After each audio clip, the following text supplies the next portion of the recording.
सद्गुरू श्री ब्रह्मचैतन्य महाराज गोंदवलेकर यांचं प्रवचन 4 फेब्रुवारी. भगवंताच्या नामानेच वासनाक्षय. आपण सर्व जीव वासनेत गुंतलेले आहोत, कारण आपला जन्मच वासनेत आहे. वासना म्हणजे आहे ते असू द्याच आणि आणखीही मिळू द्या असे वाटणे. आपण सध्या या स्थितीत आहोत. पण सुरुवात म्हणून आपण असे म्हणावे की आहे ते असू द्या आणि आणखी मागायचे तर परमेश्वराजवळ मागूया. म्हणजे मिळाले तर भगवंताने दिले आणि न मिळाले तर त्याची इच्छा नाही अशी जाणीव होऊन दाता परमात्मा आहे ही भावना वाढू लागेल. आहे तेही त्याच्याच इच्छेचे फळ आहे असे वाटू लागून अस्वस्थता आणि आसक्ती कमी होऊ लागेल. आणि आसक्ती कमी होऊ लागली की हवे नको कमी होऊन वासना ओसरू लागेल.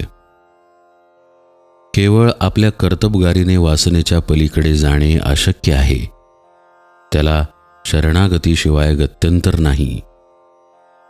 याकरिता योग्य संगतीचाही फार उपयोग होईल. एखाद्या बैराग्याची संगती केली तर स्वाभाविकच कपड्याचे प्रेम कमी होईल. पण एखाद्या शेटजीच्या संगतीत राहिलो तर छानछोकी करण्याकडे प्रवृत्ती होईल. म्हणून अशा संगतीत राहावे की ज्यामुळे शरणागती यायला मदत होईल. शरणागती म्हणजे परमेश्वराला सर्वस्वी अर्पण होऊन राहणे. याचाच अर्थ आपण उपाधिरहित बनणे. तर मग आपण अशाच साधनाची संगती केली पाहिजे की जे अत्यंत उपाधिरहित आहे. हे साधन म्हणजे भगवंताचे नाम. काळ, वेळ, परिस्थिती, उच्च नीच भाव, स्त्री पुरुष, विद्वत्ता, अडाणीपणा, श्रीमंती, गरिबी, प्रकृतीची सुस्थिती, दुस्थिती वगैरे कोणतीही गोष्ट नामाला आड येऊ शकत नाही.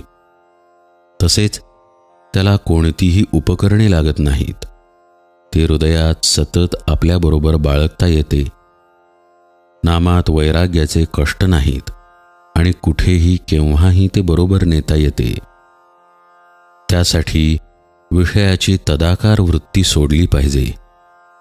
भगवंत माझ्या मागे आहे अशी श्रद्धा राखली की वृत्ती विषयाशी तदाकार होत नाही. मारुतीने दिलेली मुद्रिका पाहिल्यावर सीतेला रामाच्या स्वरूपाची आठवण झाली. त्याप्रमाणे नाम घेताना आपल्याला त्याची आठवण झाली पाहिजे. भगवंताच्या अनुसंधानात जो राहिला त्याने काळावर सत्ता गाजवली. अशा लोकांना मरणाचे भय कुठून असणार? भगवंताला सर्वस्व दिल्यामुळे त्यांना वासना उरत नाही. आणि जिथे वासना उरली नाही तिथे काळाचा शिरकाव होत नाही. वासना नष्ट होणे म्हणजे देहबुद्धी नष्ट होणे होय. वासनेच्या क्षयामध्ये आपलेपणाचे मरण आहे आणि हे मरण डोळ्यांनी पाहण्यासाठी आपण भगवंताच्या नामात राहिले पाहिजे. वासनेचा क्षय भगवंताच्या नामात आहे हे अक्षरशः खरे आहे. जानकी जीवन स्मरण जय जय राम.